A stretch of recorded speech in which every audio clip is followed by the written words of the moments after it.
Boa tarde a todos, que sejamos todos envolvidos com muita paz. O assunto que vamos conversar nessa tarde é a respeito da dor. Conta-se que numa ilha que existiam vários sentimentos. Um dia o amor ficou sabendo que essa ilha ia ser inundada.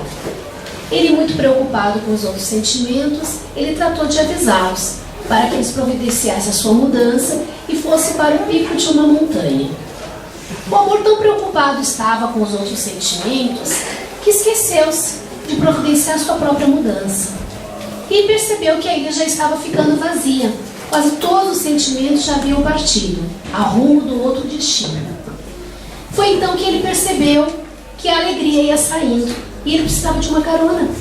Então ele correu e falou: Dona Alegria, e deu uma carona. E explicou-lhe que não havia conseguido providenciar sua mudança. Mas a alegria, tão alegre que estava, nem escutou o amor. E ele viu a tristeza também saindo, cabisbaixa, quieta. E ele então chega para a tristeza e também pede uma carona. Mas a tristeza lhe disse: ai amor, eu estou tão triste que eu gostaria de ficar sozinha. Então por isso eu não vou te dar uma carona. E lá se foi a tristeza e o amor ficou. Aí ele viu passando também o barquinho da riqueza. O barquinho da riqueza estava cheio de joias, pedras preciosas, roupas importantes, roupas finas. E ele então vai e conversa com a riqueza e pede então para ela uma carona, explicando-lhe mais uma vez o que havia acontecido, que ele havia esquecido de providenciar o seu transporte, a sua mudança. E a riqueza disse: ai amor, eu sinto muito, mas o meu barco está muito cheio, porque eu tenho muitos pertences e nele não existe espaço para o amor. O amor então ficou sozinho na ilha, porque todos os outros sentimentos haviam já partido e a ilha já começara a ser inundada. Quando ele percebe então, lá no fundo vinha um barquinho com um velhinho dentro. E o velhinho grita: vem amor, vem, eu vim te buscar. E o amor fica muito contente, muito feliz.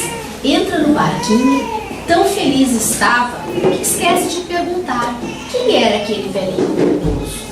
Quando chega lá no pico da montanha, onde estavam reunidos todos os sentimentos, o amor então vai com a Dona Sabedoria e lhe pergunta quem era aquele velhinho que havia lhe salvado, que havia lhe tirado daquela ilha. A Dona Sabedoria então lhe disse que aquele era o tempo, que só o tempo compreende um grande amor. E só o tempo que vai fazer também com que a gente compreenda o amor que temos dentro de nós, em sementinha, em germe. Porque afinal de contas somos filhos de Deus. E como filhos de Deus, somos herdeiros de todas as virtudes do Pai. E uma das virtudes do Pai é o amor. Então a nossa natureza é amar. Mas só o tempo que vai fazer com que a gente compreenda este amor, vivencie e coloque a todo o nosso dia a dia. Só através das várias existências, das reencarnações passadas, das várias experiências, das várias situações e lições que a vida vai nos oferecendo, nós vamos compreendendo e vivenciando esse sentimento que tem dentro de nós, que é o amor. Então, durante as nossas caminhadas, muitas vezes de forma equivocada, por não compreender ainda esse sentimento tão grandioso, nós acabamos enveredando, indo por um outro lado, por um outro caminho que não é da nossa natureza. Fazemos os outros sofrer, sofremos também, prejudicamos, porque acreditamos naquele momento, pela nossa ignorância, pela nossa infantilidade, pela nossa imaturidade, que aquele é o caminho da felicidade. Mas depois, mais despertos, mais compreensivos, compreendemos que não é assim. E a vida então, através das leis de Deus, através das leis divinas, que não se equivocam, que não erram, que não se enganam, ela vai nos mostrando o caminho correto. E este caminho, infelizmente, muitas vezes é através da dor. Porque nós podemos aprender pelo amor, pela caridade, pelo carinho, pelo desprendimento, mas ainda nós não temos condições de compreender e vivenciar esse sentimento tão belo, que, como disse a Dona Sabedoria, só o tempo é capaz de compreender um grande amor. Então só a nossa maturidade faz com que possamos ser, em vez de aprendizes da vida, mestre da vida. Jesus, quando esteve entre nós, ele mostrou e vivenciou o verdadeiro amor, porque ele era o mestre. Ele sabia, ele já havia passado por todas as etapas que nós hoje estamos passando. Então tudo que passou por ele, nada o afetou. Ele vivenciou conosco, ele passou por todas as dificuldades que nós passamos, mas para ele isso não era dor, porque ele era um mestre, ele não era um aprendiz. Nós não, nós ainda somos aprendizes. Então as dificuldades do dia a dia ainda nos tornam dor, ainda nos doem bastante, ainda nos deixam bastante entristecidos, porque ainda não conseguimos compreender o verdadeiro sentimento por que aqui estamos. A dor, então, não é um castigo, não é uma punição, mas é um chamamento, é um alerta, é um cuidado, é um pisca-pisca que nos diz: cuidado, meu amigo, cuidado, porque você não está indo no caminho que nós combinamos, no caminho do qual você foi preparado. Você não está aproveitando as oportunidades que a vida está lhe oferecendo, e por isso a vida está lhe chamando pela forma da dor.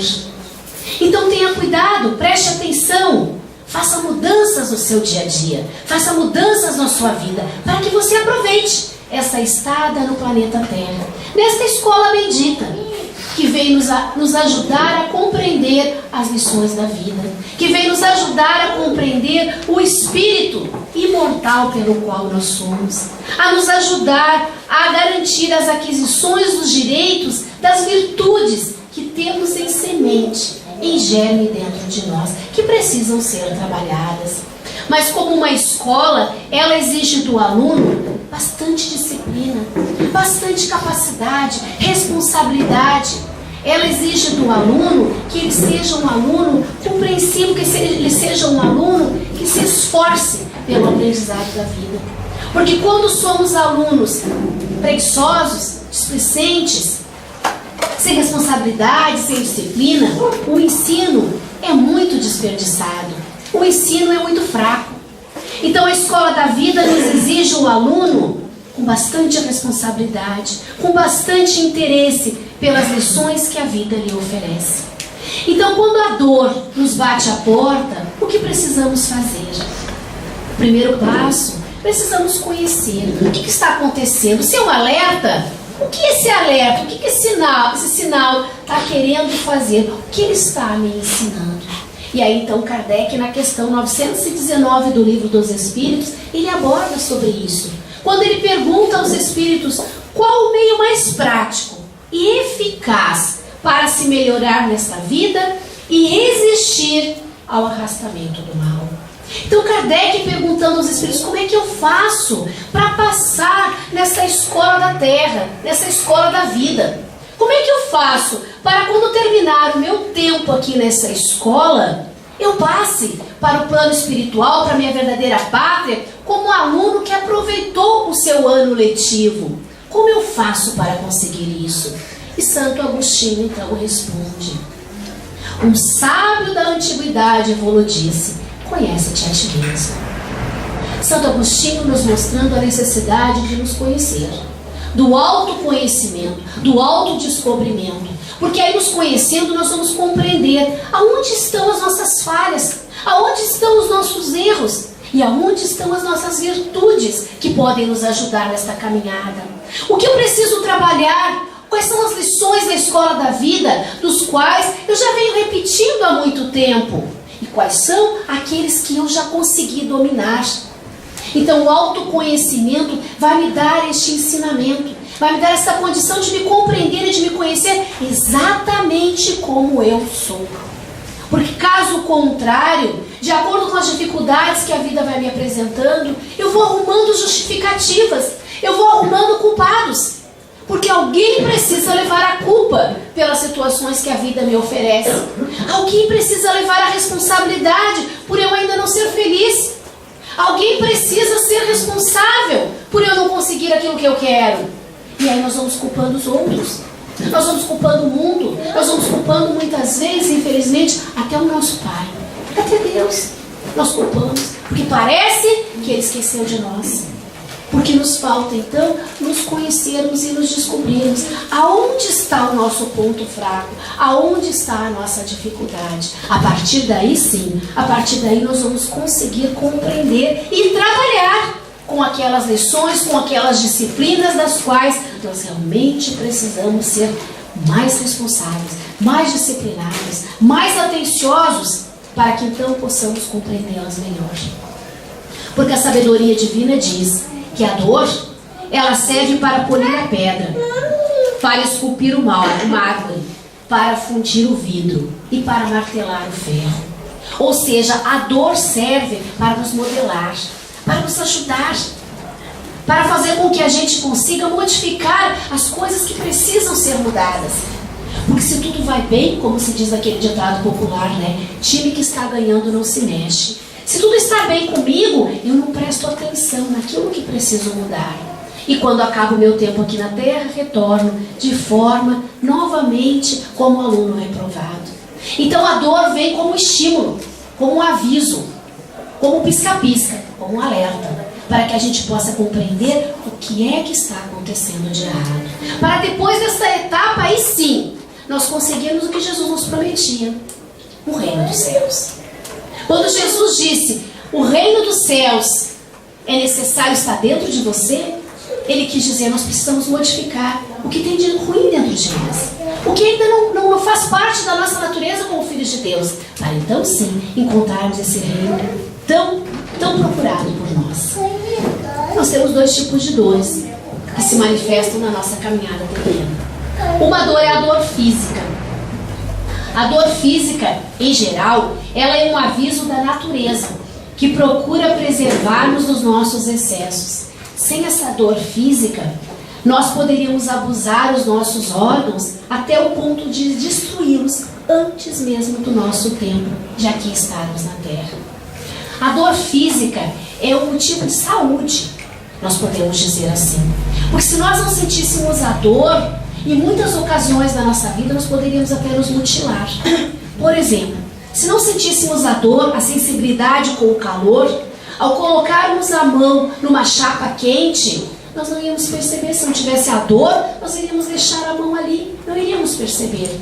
Quando percebêssemos, talvez já não tivéssemos mais condições de salvar a nossa mão, de tal forma que ficou danificada pelo calor. Então a dor é um alerta, mostrando que algo está errado.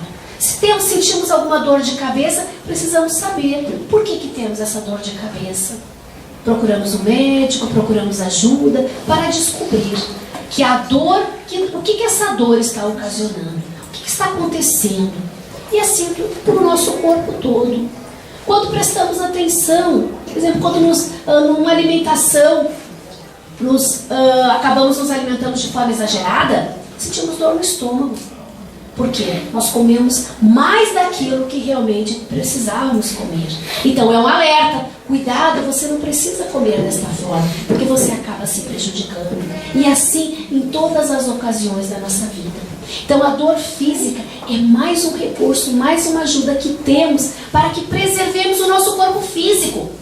Porque o nosso corpo físico é o nosso instrumento de estarmos aqui na Terra. Porque sem ele, não podemos aqui continuar. Não temos objetivo mais de estarmos aqui. Retornamos à pátria espiritual. Este é o caminho correto. Aqui precisamos de um corpo físico, porque estagiamos no mundo físico. Então essa escola da Terra, ela necessita do nosso corpo físico. Então precisamos preservá-lo. E a dor física é a ajuda para que possamos preservar este corpo até o final da nossa estada aqui na Terra. Existe uma outra dor, a dor moral. Essa dor moral, dizem os espíritos, é muito pior do que a dor física. É a dor do espírito, da alma. É aquele dizendo para nós que as coisas não estão bem, que nós não estamos trilhando o caminho correto, que nós estamos desviando do nosso propósito, do nosso objetivo. É nos dizendo que precisamos parar, nos conhecer, verificar aonde que está o detalhe, aonde que está o problema, aonde que está a dificuldade, qual é a lição que nós estamos cabulando, que nós estamos estudando, que nós não estamos nos esforçando, o que precisamos fazer para modificar. Então a dor moral também é um aviso, é um alerta, que o nosso espírito está dizendo, vamos lá, precisamos mudar, porque do jeito que está, não dá para continuar. Mas é para conseguir essa descoberta, para nos ter esse autoconhecimento verdadeiro, para conseguirmos nos descobrir realmente como somos dentro de nós, de todas as nossas existências, de todas as nossas lições, de todas as nossas experiências. Como é que somos realmente? Para descobrir o que a dor está querendo nos ensinar, nós precisamos também procurar os recursos para chegar no caminho correto, no caminho certo, o mais rápido possível, sem tantos desvios, sem tantas dificuldades, sem um caminho tão difícil de pedras, de calombos, de montanhas, de dificuldades. Isso nós podemos conseguir num templo religioso. Nós que estamos aqui, numa casa espírita, nós podemos usufruir o que uma casa espírita pode nos dar. Porque o filho que se afasta do pai, ele tem dificuldade. E nós somos filhos de Deus. Nós não podemos nos afastar de Deus. Porque quando nos afastamos, nós somos como crianças perdidas no mundo, sem o pai, sem a mãe para orientar. Não sabe nem atravessar a rua. Um carro pode pegar, atropelar, matar. Alguém pode sequestrar, fazer uma maldade. Isso é como uma criança. E nós, espiritualmente falando, somos essa criança. Precisamos do apoio do pai. Precisamos que o pai nos guie. Precisamos da sua ajuda para fazer o melhor. E isso nós conseguimos num templo religioso. Muitas vezes sendo assim, mas nós rezamos em casa. Correto, precisamos rezar. Nós precisamos estar o tempo todo em conversa com o pai, para que não venhamos a nos desviar mais do que já viemos fazendo até agora. Mas precisamos mais ainda do que isso. Precisamos nos reabastecer. E esse reabastecimento nós fazemos numa casa espírita ou qualquer templo religioso. Mas vamos hoje falar do centro espírita porque aqui estamos. No local de oração é um local todo preparado para esta ajuda da qual nós precisamos. Quando aqui chegamos a gente nem percebe. A gente senta no lado de um amigo, conversa e nem percebe que a espiritualidade está aqui. Já está aqui nos esperando e querendo nos ajudar. Não é à toa que as casas espíritas colocam uma musiquinha. Esta musiquinha é para que a gente serene os nossos pensamentos, para que a gente se acomode, para que a gente usufrua até o período que chegou na porta. Mas para isso é necessário o encontro conosco mesmos. Se ficarmos conversando com um amigo do lado, não estamos fazendo esse encontro conosco. Precisamos silenciar. Precisamos aproveitar os momentos aqui. Se chegamos na casa um pouquinho antes de começar a doutrina, já começamos a aproveitar essas energias daqui. Fechamos os nossos olhos, ficar mais fácil para que a gente consiga fazer essa introspecção. Se não quiser fechar os olhos, não tem necessidade também. E comecemos a nos encontrar. Comecemos a conversar com essa espiritualidade que aqui está. Comecemos a conversar com este Pai que tanto zela por nós. E comecemos a pedir ajuda da qual nós precisamos. Vejam, estamos ganhando tempo. Estamos ganhando ajuda. Porque já chegamos na casa um pouquinho antes. Então vamos serenar os nossos pensamentos. Vamos serenar nossa língua. Vamos conseguir nos entrar dentro de nós. E quando começa a prece, aí sim, aí é o nosso momento de aconchego. É o nosso momento de realmente estarmos aqui dentro e usufruir de tudo que a casa pode nos beneficiar. Que nós somos videntes, que não temos a mediunidade ostensiva, não enxergamos. Mas com certeza, se aqui existe algum médium de vidência, ele deve estar vendo o quanto nós estamos sendo beneficiados. André Luiz conta que enquanto estamos aqui, sem perceber, sem compreender, e às vezes a dor física ainda nem veio no nosso corpo físico, mas nós já temos a doença instalada ali. E a espiritualidade, por merecimento nosso, por mérito nosso, ele vem e já faz uma cirurgia espiritual, sem até que a gente soubesse que já estava uma doença ali desencadeada. Mas para isso eu preciso estar apto a esse recebimento. Conversando, dialogando, conversando sobre assuntos que não venham neste momento ser importantes, não vou conseguir que a espiritualidade se afinize, chegue perto de mim. Vem a prece, que ela nos faz e que ela nos ajuda nesse relaxamento. E depois vem a conversa daquele que faz aqui, que vem na tribuna. Essa conversa aqui é uma conversa enquanto nós estamos prestando atenção no que a pessoa que está falando, nós estamos conectando com o alto. E a espiritualidade está aproveitando e levando os benefícios para cada um de nós que estamos aqui. Os benefícios dos quais cada um de nós necessita. Mas para isso nós precisamos estar aptos a esse recebimento. A cabeça tem que estar pronta, o espírito tem que estar inteiro aqui, prestando atenção. Porque se cochilarmos, a espiritualidade, que às vezes não quer que a gente preste atenção, nos leva daqui. Porque sabemos que quando o corpo físico descansa, dorme, o espírito fica livre. E aí o espírito vai para outros lugares e deixa de aprender. Porque quem aprende, quem guarda as aquisições, não é o corpo físico, porque esse, no seu desencarne, fica aqui, vira pó. O que leva os conhecimentos, o que leva o aprendizado, é o espírito. Então por isso quando a gente diz assim, a carne é fraca, nós não estamos sendo verdadeiros. Porque a carne não é fraca, o que é fraco é o espírito. Porque ele sim guarda os seus ensinamentos. E aí nós vamos um pouquinho mais. Depois da palestra nós temos o passe que as casas espíritas têm. No passe nós vamos receber as energias das quais nós estamos necessitando. Porque como crianças que sabemos que somos, nós somos crianças que precisamos da resistência, da ajuda. Então nós vamos receber então essas energias das quais vão nos fortalecer para essa nossa caminhada na Terra. E aí nós podemos fazer um pouquinho mais. Terminado o nosso período aqui na casa, que nós devemos colocar isso como lembra que o aluno precisa ser disciplinado, responsável, nós também, perante a espiritualidade, perante as oportunidades da vida, nós também precisamos ser.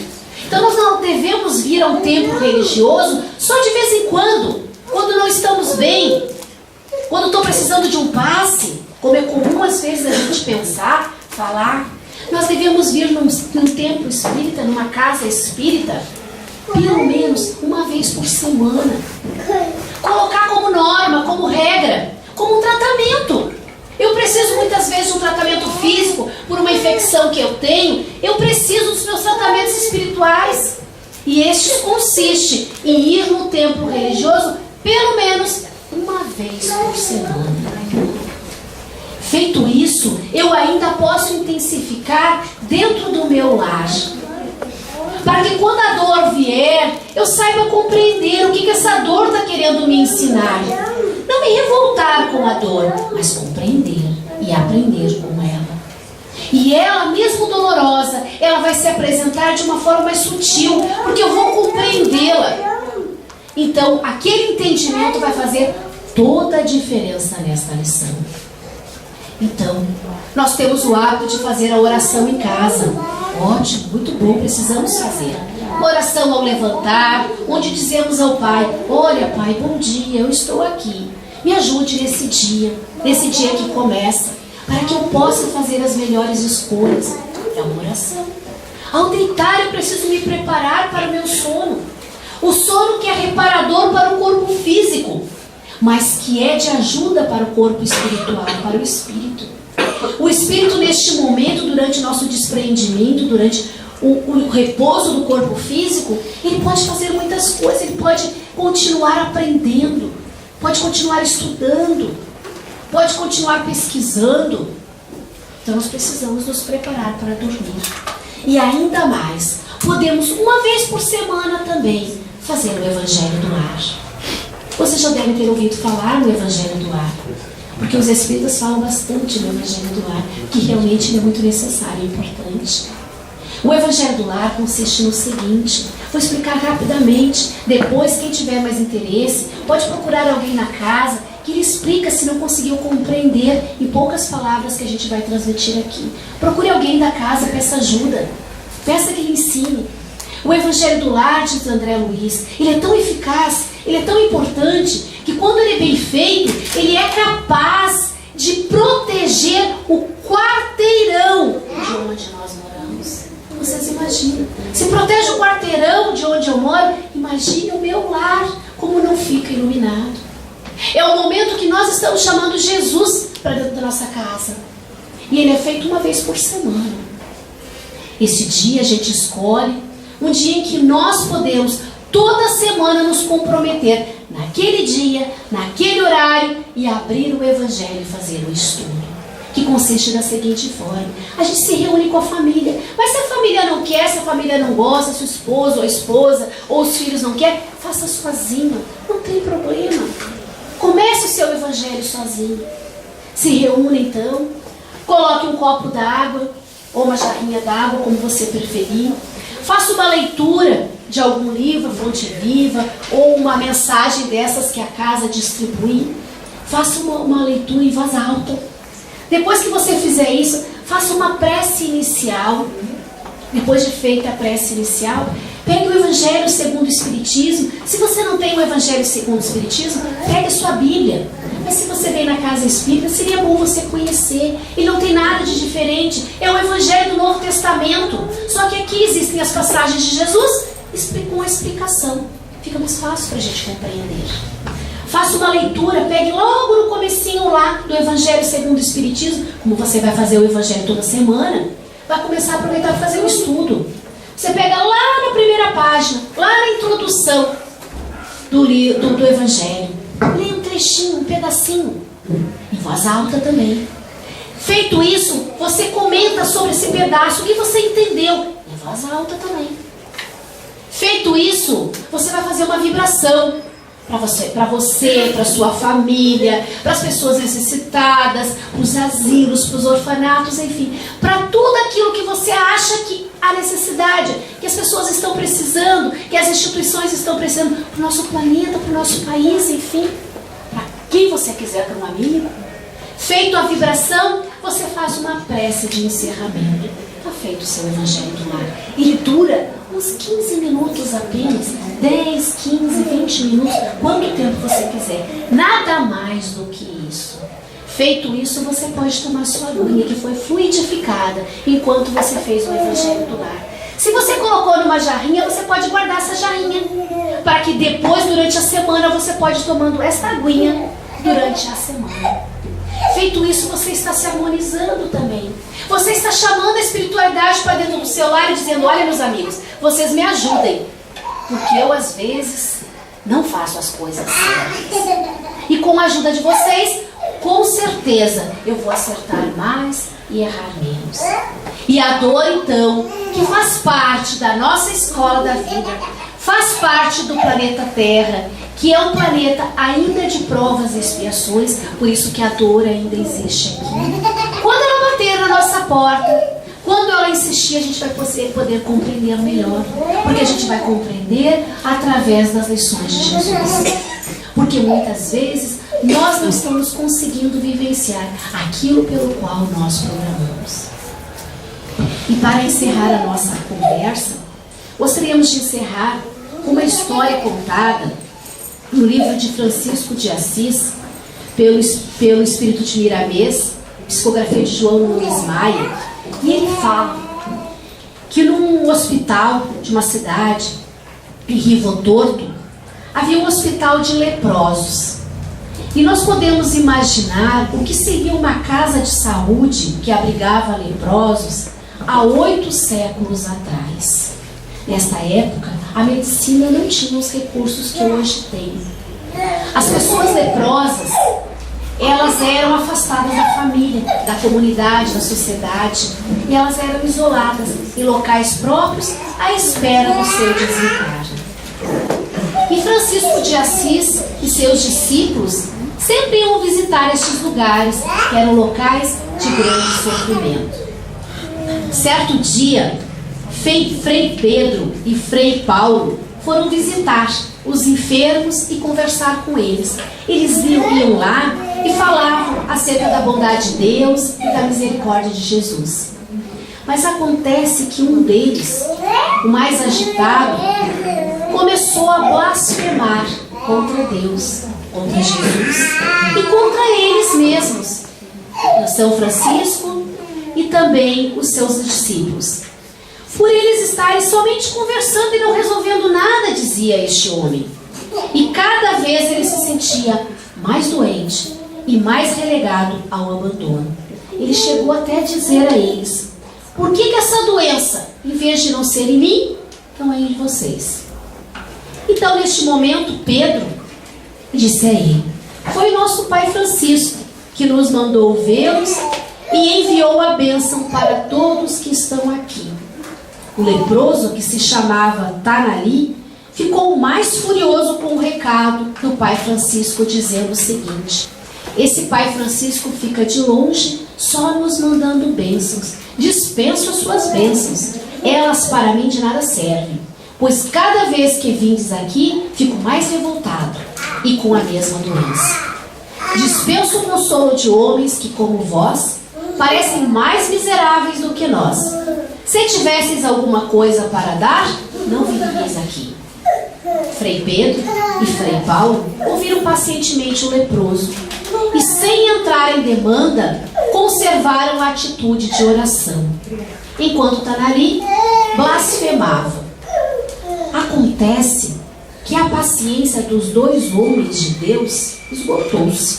E Frei Pedro, um homem forte, decidido, resolveu fazer o seguinte: colocou o homem nos ombros e falou pacientemente ao seu amigo: vamos levar até o verdadeiro médico, o nosso pai Francisco. Chegando lá, Francisco de Assis tomou o doente com dificuldades, carregando até uma dependência do rancho, olhou para o rosto dele que em chagas, cujos lábios tinham se transformado numa só ferida. O mau odor era insuportável. O corpo era uma só chaga, e o doente não mais suportava a roupa sobre a pele, que quase não existia mais. Francisco, tomado de amor pelo leproso e com profunda humildade, beijou-lhe o rosto, como se fosse da sua própria mãe. Retirou a roupa do enfermo, jogando-a de lado, e falou com tanto sentimento de compaixão, como se estivesse pedindo ao seu próprio pai para reconsiderar o que fez. O doente, naquele clima de fraternidade, começou a chorar, e Francisco não fez outra coisa, choraram juntos. O pai Francisco pediu então aos companheiros que trouxessem uma gamela com água morna, pedindo a Frei Paulo que colhesse, com os devidos cuidados, em próximo canteiro, 3 rosas e se pusesse em oração. Trazida a água e as rosas, que foram despetaladas com um hino de louvor ao Senhor dos céus, pôs Tanali na gamela e, chamando o Frei Luís, pediu-lhe que recordasse as palavras da cura de Lázaro. Francisco foi passando as suas mãos no corpo do leproso e todas as feridas foram se fechando, como por encanto, à medida que as mãos lavavam o enfermo. Os discípulos, ao contemplarem este fenômeno, caíram de joelho no chão batido do rancho de luz e cantaram um hino de louvor ao Todo-Poderoso pela presença do Cristo no seio da comunidade. Tanali, quando observou o ocorrido e não sentindo mais dor, levantou-se nu da gamela, sozinho, ajoelhou-se, perdido em emotividade santa, e beijou os pés de Francisco, molhando-os com as suas lágrimas. Avançou para os discípulos para fazer o mesmo, mas estes não aceitaram, pois se sentiam leprosos da alma. Tanali, que era um criminoso contumaz, incendiário e irreverente, gritou em altas vozes, com os braços estendidos para os céus: Senhor, eis que aqui existes, fazei de mim o que quiseres que eu seja. Alguém apressadamente lhe trouxe uma veste rota, e todos os abraçaram, e desde então passaram a chamá-lo Frei Aprígio. Passado muito tempo, pregando o evangelho nas andanças com o pai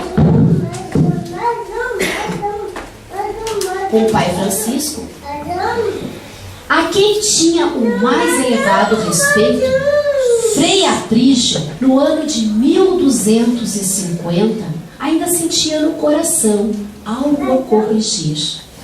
Tinha impulsos de violência e já havia se empenhado com todos os recursos que aprendera, através das experiências pessoais e das coisas que Pai Francisco lhe havia ensinado.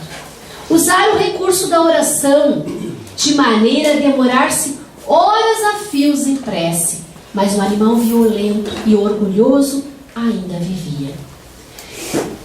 Certa noite, então, próximo à cidade de Lícia, quando lhe servia de teto uma árvore, ele perdeu o sono, fitando as estrelas e chorando, pediu a Deus: Senhor, se me fosse concedido receber algo de tuas mãos santas e sábias, se me fosse concedido pedir-te alguma coisa como prêmio para o meu coração, se eu pudesse escolher um caminho de livre e espontânea vontade, eu te pediria que beijasse outra vez o meu corpo, como fizeste antes, com as chagas da lepra.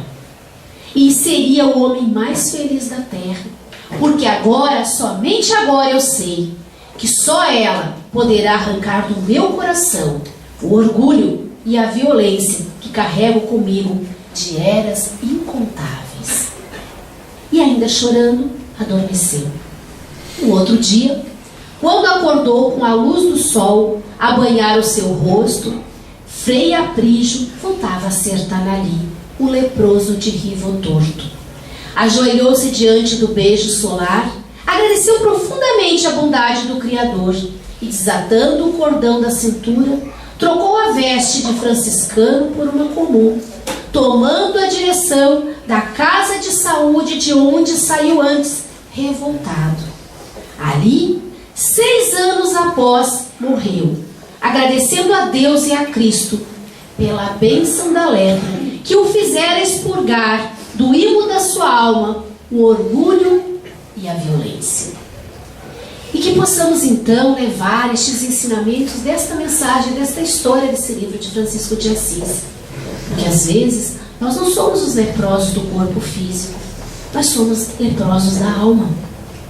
Temos doenças da nossa alma que nós precisamos retirar. São as dores das quais nós precisamos expurgar, que nós precisamos compreender. São coisas que nós trazemos de eras incontáveis do passado e que nós não conseguimos resolver. E que agora estamos aqui, mais uma vez, com a oportunidade de resolver, de solucionar, de dar um destino diferente para a nossa trajetória. Então que nós possamos, no nosso dia a dia, quando as dificuldades que são ainda pertencentes a esse mundo de provas e expiações nos tocar na nossa alma, nos tocar na nossa vida, isso nos doer, nos machucar, que possamos fazer essa reflexão e compreender o que esta dor está querendo me ensinar. Não é uma punição, porque Deus não pune ninguém. Não é um castigo, porque Deus também não castiga. Mas é um alerta. E o que esse alerta está querendo me dizer? E o que eu posso fazer? E que eu também possa, ao mesmo tempo, procurar estímulos e conforto na oração, no evangelho do lar, no templo de uma casa espírita ou num templo religioso do qual eu me sinta bem. Mas que eu procure sempre o aconchego do Pai, porque só Ele para me conduzir no caminho correto. Só Ele para me ensinar a não fazer tantas voltas, a encontrar de verdade, o mais rápido possível, o meu caminho, que é a perfeição relativa. Muito obrigado a todos e que Deus nos ajude e que nós possamos fazer a nossa parte, que possamos ser alunos mais dedicados, possamos ser alunos mais esforçados, aproveitando as oportunidades dessa escola da vida. Muito obrigada a todos.